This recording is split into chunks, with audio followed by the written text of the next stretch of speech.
जिस्म तो टूटा हुआ था मगर हौसला था कि हिमालय से भी बुलंद। ये अल्फाज बिल्कुल फिट बैठते हैं हमारे कौमी हीरो अरशद नदीम के बारे में। अब यहाँ पर पॉलिटिशियन हो, अदाकार हो या खिलाड़ी, सोशल मीडिया पर हर पाकिस्तान की जुबान पर बस एक ही नाम गूंज रहा है, शाबाश शाबाश नदीम, हमें तुम पर फख्र है।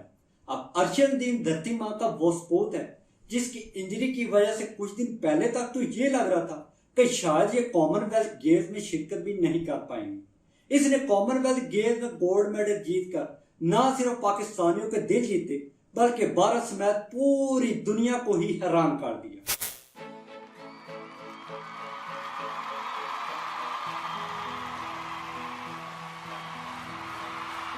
अब वो कहते हैं ना, जिसके साथ खुदा हो उसको किसी और की मदद की जरूरत नहीं होती।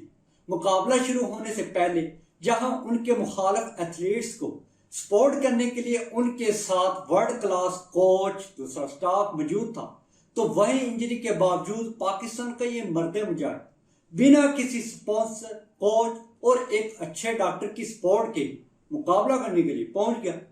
7 अगस्त की शब जब ये मुकाबला शुरू हुआ तो अरशद ने अपनी पहली ही थ्रो में 86.81 मीटर और तीसरी अटेम्प्ट में 88 मीटर की थ्रो फेंककर अपना ही रिकॉर्ड तोड़ दिया। तो इससे ये जाहिर हो रहा था कि आज वो बर्मिंघम फतह करने के लिए तो जरूर आए हैं। उनकी ये सबकत मौजूदा वर्ल्ड चैंपियन ग्रेनाडा के एंडरसन पीटर को एक आंख भी नहीं बहा रही थी और उसने अपनी 5वीं अटेम्प्ट में 88.64 मीटर की थ्रो फेंककर पहली पोजीशन हासिल करते हुए खुशी से झूमना शुरू कर दिया। अपने कोच और क्राउड की तरफ ऐसे भागते हुए गया कि दुनिया के अजीम फुटबॉलर क्रिस्टियानो रोनाल्डो के अंदाज में जश्न मनाना शुरू कर दिया। उनको देखकर तो ऐसे लग रहा था जैसे वो ये मेडल ही जीत चुके हैं। लेकिन पीटर को यहाँ पर आज अरशद के इरादों का पता नहीं था। बाजू जख्मी होने के बावजूद मुस्कुराते हुए जख्मी शेर ने अपनी 5वीं अटेम्प्ट में बाजू पर पट्टी बांधी और अपनी पूरी ताकत के साथ जब उन्होंने जाकर थ्रो फेंकी तो हवा में जाते ही कमेंटेटर ने भी ये कहा, ये जैवलिन ऊंची तो बहुत गई है, क्या ये लंबी भी जा पाएगी? और जब ये 90.81 मीटर की जैवलिन जमीन पर गिरी तो ये जमीन पर तो बिल्कुल भी नहीं गिरी थी, बल्कि ये एंडरसन के गोल्ड मेडल के ख्वाब पर बिजलियां बनकर टूट पड़ी थी और पूरा स्टेडियम ही तालियों की आवाज से गूंज रहा था। एंडरसन को अरशद की इतनी लंबी थ्रो का यकीन तो नहीं आ रहा था। वो हैरत अंगेज नजरों से है नदीम की तरफ तो देख रहे थे और साथ ही मुस्कुरा भी रहे थे, जबकि क्राउड में मौजूद पीटर के कोच ने अरशद के इस तरीकी थ्रो पर खड़े होकर उनको तालियां बजाकर दाद दी। इस थ्रो के साथ ही अरशद एशिया के दूसरे 90 मीटर से ज्यादा थ्रो फेंकने वाले एथलीट बन गए। इससे कबल 2017 में चाइना ताइबे के एथलीट 91 मीटर की थ्रो फेंक चुके हैं और पाकिस्तान में भी 60 इयर्स के बाद ट्रैक एंड फील्ड में गोल्ड मेडल आया है। जबकि अरशद नदीम कॉमनवेल्थ गेम्स के ट्रैक एंड फील्ड मुकाबलों की तारीख में ये तीसरे पाकिस्तानी हैं जिन्होंने ये गोल्ड मेडल जीता है। इनसे पहले 1954 में मोहम्मद इकबाल ने हैमर थ्रो में और 1962 में गुलाम रजाक ने 120 गज की हर्डल्स रेस में गोल्ड मेडल जीता था। अपनी लास्ट अटेम्प्ट के बाद जब अरशद नदीम को यकीन हो गया वो मेडल जीत गए हैं तो खुशी से आसमान की तरफ अपने हाथ लहराए और फिर खुदा का शुक्र अदा करने के लिए सजदे में ही गिर गए। वो वतन से मोहब्बत की खातिर इतने ज्यादा खुश थे कि उनकी आंखों से आंसू जारी हो गए, क्योंकि इतने ज्यादा मुल्कों के सामने ट्रैक एंड फील्ड में पाकिस्तान का झंडा बुलंद करना किसी मौजूदे से कम नहीं था। अरशद नदीम का ये गोल्ड मेडल उस तमाम लोगों के मुंह पर तमाचा है जिन्होंने इस अजीम एथलीट को इतना टैलेंट होने के बावजूद ना स्पॉन्सर किया, ना उनके लिए कोई वर्ल्ड क्लास कोच दिया जो कि उनकी वहां पर हौसला अफजाई करता और मुश्किल वक्त में उनको गाइड कर सकता। तने तना ही बर्मिंघम में उन्होंने अपने इंजर बाजू के साथ वर्ल्ड क्लास एथलीट से मुकाबला किया है। अरशद नदीम की इस जीत पर सोशल मीडिया पर वो ट्रेंड में तो रहे।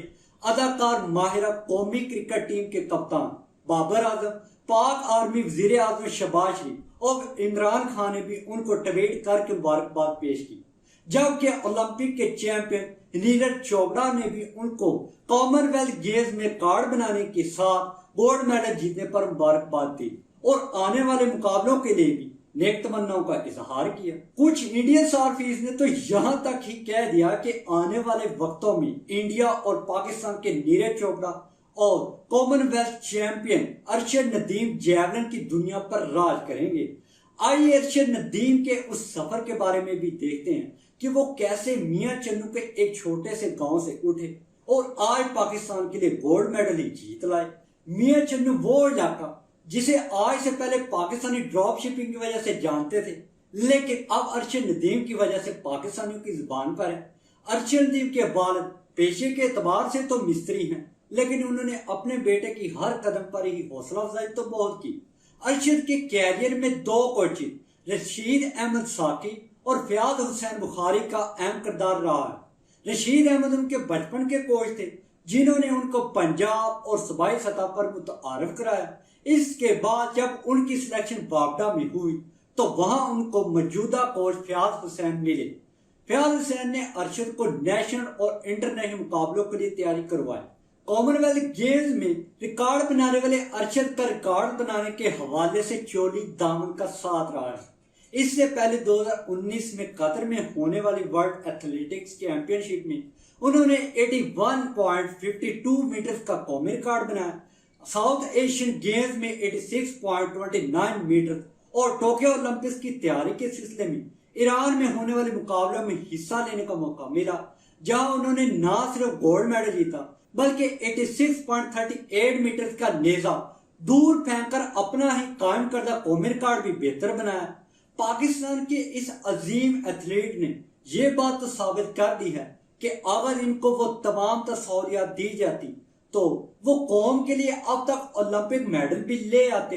अब इंतजामिया की नाअहलियों की दास्तानें तो बहुत है, मगर उनकी इस तारीखी जीत के मौका पर फतह का क्रेडिट लेने वालों की तादाद भी कम नहीं है, जिन्होंने इनको मुश्किल वक्त में तो सपोर्ट नहीं किया मगर वो जीत का क्रेडिट लेने का खूब फन जानते हैं। कॉमनवेल्थ गेम्स में पाकिस्तानी एथलीट्स और खिलाड़ियों का सफर इख्तिताम को पहुंचा तो 68 खिलाड़ियों और एथलीट्स पर मुश्तमिल दस्ते ने 2 गोल्ड मेडल, 3 चांदी और 3 ही कांसी के मेडल जीत कर तो से बहुत ज्यादा बेहतर कारकर्दगी दिखाई थी, जो कि 52 ईयर्स के बाद पाकिस्तान की तारीख में सबसे ज्यादा मेडल्स हैं।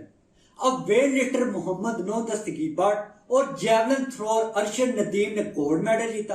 पहलवान जमान अनवर, मोहम्मद इनाम, मोहम्मद शरीफ ताहर ने चांदी के तमगे जीते, जबकि पहलवान अनायतुल्लाह और अली असद और जूडो में शाह हुसैन शाह ने कांसी के तमगे अपने नाम किए। इस सारी सूरत में आपको एक चीज तो मुश्तरक नजर आएगी और वो है बैनुल अक़वामी मेआर की सहूलियात की कमी। मैं यहाँ पर इकबाल साहब का मशहूर शेर आपकी खिदमत में अर्ज करता हूँ कि नहीं है इकबाल ना उम्मीद अपनी किस्ते वीरा से, जरा नम हो तो ये मट्टी बड़ी जरखेज है साकी। अगर इस मट्टी को थोड़ा सा भी नम किया जाता तो इन एथलीट को प्रॉपर सहूलियात मिल जाती तो सोचें पाकिस्तान कितने ज्यादा मेडल जीत सकता था। जैसा कि इंडिया के इस साल मेडल्स के मामले में चौथा नंबर रहा है। अब गुजरावाला के वेट लिफ्टर्स की तो बात मैंने अपनी लास्ट वीडियो में काफी ज्यादा की थी, अब जरा पहलवानों की भी बात कर लीजिए। पाकिस्तानी पहलवानों ने 3 चांदी और 2 कांसी के मेडल जीते हैं, ताहम इन सबको भी वो सहूलियत मैसर नहीं थी जो कि हमारे हमसाया मुल्क इंडिया के पहलवानों को मैसर थी। अब इससे पहले कि आप में से कुछ भाई मुझे कमेंट सेक्शन में आकर ये बोलें कि मैं अपनी हर वीडियो में इंडिया की मिसाल क्यों देता हूँ, तो भाई साहब रुक जाओ, लेट मी एक्सप्लेन।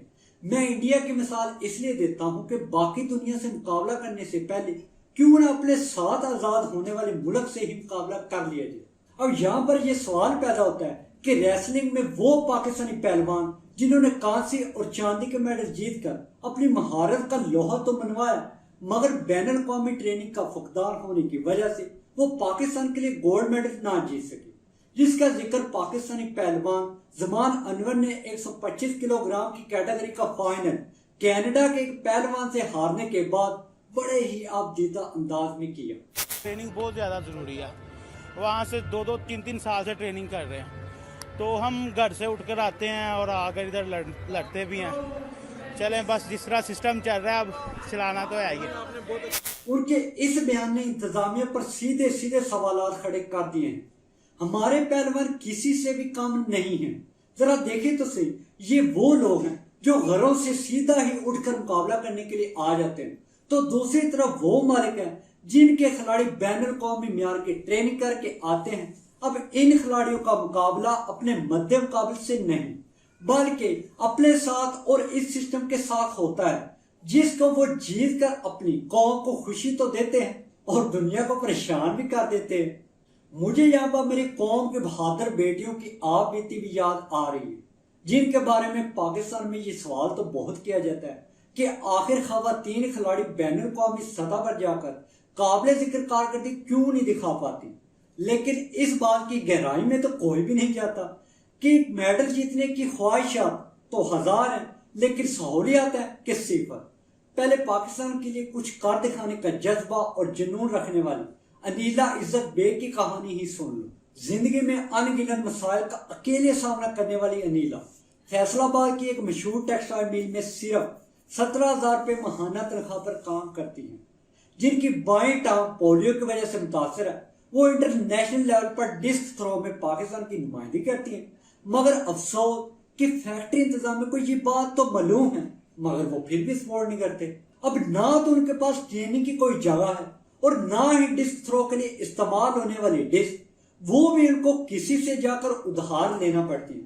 अपना एक इंटरव्यू देते हुए उन्होंने हुकूमत से ये दरख्वास्त की थी कि इस खेल को वो छोड़ना तो नहीं चाहती, लेकिन वो सिर्फ इतना चाहती हैं कि मुझे डिस्क मिल जाए ताकि मैं इससे अपनी ट्रेनिंग कर सकूं, और अगर वापडा में मुझे मुलाजमत नहीं भी देते तो कम से कम इतनी तो मेहरबानी कर दें कि मेरी ट्रेनिंग के लिए मुझे वापडा को कोई अच्छा सा कोच ही फराहम कर दे। अब पाकिस्तान पैरा ओलंपिक कमेटी ने मेरे कैरियर में तो बहुत ज्यादा मदद की, लेकिन हुकूमत की तरफ से बिल्कुल ही खामोशी है। सहूलियात के फुकदान के बावजूद पाकिस्तानियों की ऐसी कारकर्दगी दिखाने के बाद अब ये सवाल तो सामने आता है, क्या इस कारकर्दगी के बाद इन खेलों को वो मुकाम और तवज्जो दी जाएगी जिसके वो हकदार है, या फिर हर कॉमनवेल्थ गेम और ओलंपिक के बाद यही रोना रोया जाएगा और ये खेल और खिलाड़ी हर बार की तरह टूटे हुए दिल के साथ हुकूमत और इंतजामिया की इमदाद के मुंतजिर ही रहेंगे। एक अदादोशुमार के मुताबिक पाकिस्तान अपने खेलों पर सिर्फ $17 मिलियन खर्च करता है, तो वहीं इंडिया $390 मिलियन, जबकि हमारा छोटा सा हमसाया मुल्क बांग्लादेश इस मामले में हमसे आगे है। वो भी अपने खेलों पर $120 मिलियन खर्च करता है। तो हमारी हुकूमत को तो भी यहाँ पर सोचना पड़ेगा, क्या वो सिर्फ सियासत ही करते रहेंगे या फिर अमली इक़दाम भी करेंगे। इससे पहले टोक्यो ओलंपिक के बाद भी इंतजामिया और हुकूमत ने दावे तो बहुत किए थे, लेकिन वो दावे भी रेत की दीवार की मानंद ही साबित हुए थे और वक्त ने यह साबित किया कि वो दावे बिल्कुल झूठे और खोखले थे। इन दावों के बाद किसी भी किस्म की तब्दीली नजर नहीं आई और इस बार भी शायद यही लगता है कि ऐसा ही कोई देखने को मिलेगा। अगर आप चाहते हैं मैं आपके साथ ऐसा ही यूजर कंटेंट शेयर करता रहूं और जबरदस्त वीडियोस लेकर आता हूं, तो आप तेजी को यूट्यूब, फेसबुक, इंस्टाग्राम और टिकटॉक पर फॉलो कर लें। शुक्रिया पाकिस्तान।